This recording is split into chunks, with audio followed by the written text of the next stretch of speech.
এই সময় এসেও চা শ্রমিকদের দৈনিক মজুরি আমার ওয়াইফ 8 ঘন্টা কাজ করে 178 টাকা পাবে, আর 23 কেজি কম হলে 1 কেজি প্রতি 60 টাকা মাইনাস। মন চায় মাছ মাংস, আমাদের মন চায়। মাত্র 178 টাকা। এই স্বল্প আয়ে একজন শ্রমিকের পক্ষে নিজের ও পরিবারের মৌলিক প্রয়োজন পূরণ করা প্রায় অসম্ভব। ইসলামের দৃষ্টিতে শ্রমিকের ন্যায্য মজুরি ও মানবিক মর্যাদা সম্পর্কে জানতে চাই, এই পরিস্থিতিতে রাষ্ট্র, মালিক পক্ষ এবং সমাজের দায়িত্ব কি? খুবই দুর্ভাগ্যজনক একটি বাস্তবতা যে সিলেটে চা শ্রমিকদেরকে সারাদিন কাজের বিনিময়ে মাত্র 178 টাকা পেমেন্ট করা হয় এবং তাদেরকে একটা নির্দিষ্ট পরিমাণ চা পাতা সংগ্রহ করতে হয়, নির্দিষ্ট কোয়ালিটির নির্দিষ্ট পরিমাণ চা পাতা তারা সংগ্রহ করে। এবং আমি নিজে একটি চা বাগানের শ্রমিকরা যখন চা নিয়ে এসেছেন সেটা যখন পরিমাপ করা হচ্ছে সেখানে আমি দাঁড়িয়ে লক্ষ্য করেছি ওজন করার ক্ষেত্রেও সেখানে কারসাজি করা হয়, এবং কারসাজি বলা কঠিন, বরং বলতে হয় যে মানে ডাকাতি করা হয়। তাদের সামনেই রীতিমতো বলে কয়েই ধরুন 1 কেজি 100 গ্রাম হলে সেটাকে 1 কেজি ধরা হয়। তো এরকম মানে এক্সাক্ট মাপটা আমার মনে নেই, বাট এরকমটি আমি চোখের সামনে দাঁড়িয়ে থেকে দেখেছি যে এরকমটি হয়েছে। তাহলে চা শ্রমিকদের প্রতি এই যে অবিচার, একে তো তাদের ন্যায্য মূল্য দেওয়া হচ্ছে না, দ্বিতীয়ত তাদেরকে ধোকা দেওয়া হচ্ছে এবং তাদের হক নষ্ট করা হচ্ছে ওজনে বেশি নিয়ে। এটি সন্দেহাতীতভাবে একটি সভ্য সমাজের জন্য কলঙ্কজনক অধ্যায়।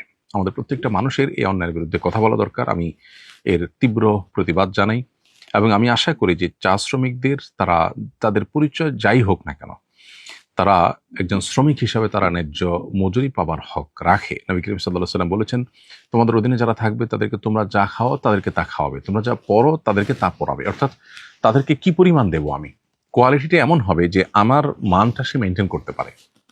এখন যারা চা বাগানের মালিক অথবা যারা সেখানে কর্মকর্তা হিসেবে আছেন, শ্রমিকদেরকে মাসে ডেলি 178 টাকা যে দিচ্ছেন, তাদের সংসার বা তাদের যে জীবনযাপন তারা করেন তা থেকে 178 তো দূরের কথা 1078 টাকা সম্ভব?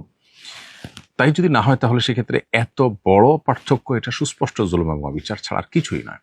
এটা রীতিমতো তাদের অধিকার লঙ্ঘন করা, তাদের হক নষ্ট করা শামিল। অতএব যে কোনো মূল্যে যে কোনোভাবে এটি নিশ্চিত করা দরকার, এখানে রাষ্ট্রের, এখানে সমাজের, এখানে সংশ্লিষ্ট কর্তৃপক্ষের এবং চা বাগান মালিকের ইনভলভেশন থাকা দরকার এবং প্রত্যেকের আন্তরিক উদ্যোগে এই সমস্যাটার সমাধান হওয়া দরকার। দীর্ঘদিন থেকে এটা নিয়ে আলোচনাও তুঙ্গে উঠেছে বিভিন্ন সময়, কিন্তু দুর্ভাগ্যজনকভাবে এটি এখনো পর্যন্ত সমাধানের কোনো পথ আমরা দেখতে পাইনি। আসুন্নাহ ফাউন্ডেশন থেকে আমরা যত সহযোগিতামূলক প্রজেক্ট বা আপনার সেবামূলক কাজ পরিচালনা করে থাকি দেশব্যাপী, সেখানে আমরা সবসময় পিছিয়ে থাকা জনগোষ্ঠীকে বিশেষভাবে প্রায়োরিটি দিয়ে থাকি। আলহামদুলিল্লাহ, চা শ্রমিকদের মাঝে এ পর্যন্ত আসুন্নাহ ফাউন্ডেশন না হলেও 10 থেকে 15টি প্রজেক্ট বাস্তবায়ন করেছে।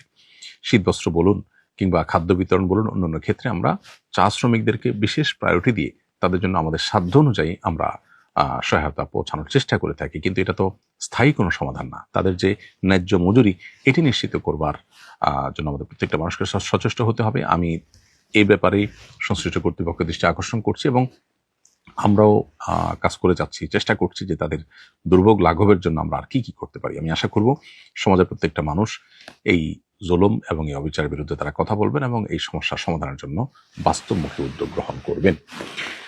মোহাম্মদপুরে একটি সড়ককে শাইখুল হাদিস আল্লামা মাইজুল হকের নামে নামকরণ করা হয়েছে। মরহুম বুজুর্গদের নামে সড়ক বা স্থাপনার নামকরণ বিষয়টা কিভাবে দেখছেন, আল্লামা মাইজুল হক সম্পর্কে আপনার মূল্যায়ন জানতে চাই।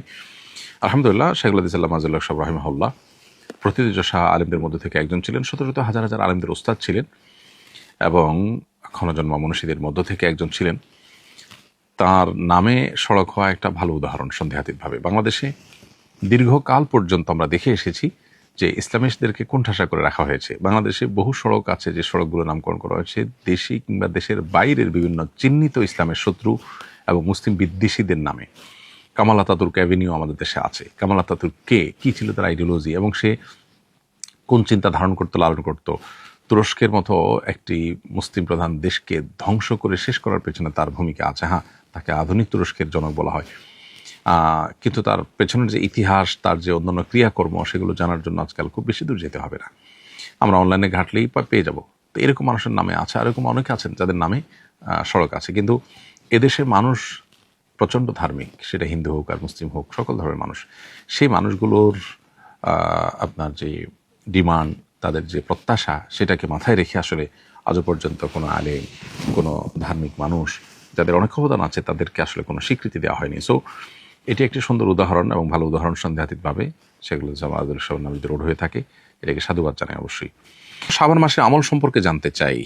উত্তর হলো, শাবান মাস শুরু হয়েছে, শাবান মাসের সবচেয়ে গুরুত্বপূর্ণ আমল হলো এ মাসে বেশি বেশি নফল রোজা আমাদেরকে রাখতে হবে। নবী করিম সাল্লাল্লাহু আলাইহি ওয়াসাল্লাম সম্পর্কে আয়েশা রাদিয়াল্লাহু তাআলা আনহা বলেছেন, কানা নবী সাল্লাল্লাহু আলাইহি ওয়াসাল্লাম ইয়াসুমু শাবানা ইল্লা কালিলা, নবীজি পুরো শাবান জুড়েই প্রায় রোজা রাখতেন, সামান্য কয়েকটা দিন বাদে। অন্য আরেক হাদিসে আসছে যে তিনি শাবান মাসে যত রোজা রেখেছেন এত রোজা অন্য কোনো মাসে আর রাখেননি। এজন্য শাবান মাস বেশি বেশি নফল রোজা রাখার মাস। শাবান মাসে নফল রোজা ছাড়া রমজানের প্রস্তুতি টাইপের কাজ হতে পারে, স্পেসিফিক কোনো আমল আর দ্বিতীয়টি নেই। আর শাবান মাসের মধ্য রজনী লাইলাতুন নিসফ মিন শাবান, সেটি হাদিসের আলোকে মর্যাদাপূর্ণ রাত হিসেবে সাব্যস্ত হয়। সেই হিসাবে আল্লাহ তাআলার কাছে মাগফিরাত চাওয়া, আল্লাহ তাআলার ক্ষমা লাভের চেষ্টা করা, সেটা মৌলিকভাবে অবশ্যই প্রশংসনীয় হতে পারে। কিন্তু এই রাতকে ঘিরে আমাদের সমাজে বহু কাজ হয় যেগুলো কোনোটির সাথে কোনো সম্পর্ক নেই, এবং এটাকে ভাগ্য নির্ধারণের রজনী হিসাবে আমরা যারা মনে করি সেটাও সঠিক ধারণা নয়। তো শাবান মাসে বেশি বেশি নফল রোজা রাখা উচিত, বিশেষ করে শুরুর দিকে, মাঝের দিকে। তবে শেষের দিকে রোজা রাখা অনুচিত এবং নিরুৎসাহিত করা হয়েছে বিভিন্ন বর্ণনা, বিভিন্ন হাদিসে। আস-সুন্নাহ ফাউন্ডেশন, উম্মার স্বার্থে সুন্নাহর সাথে।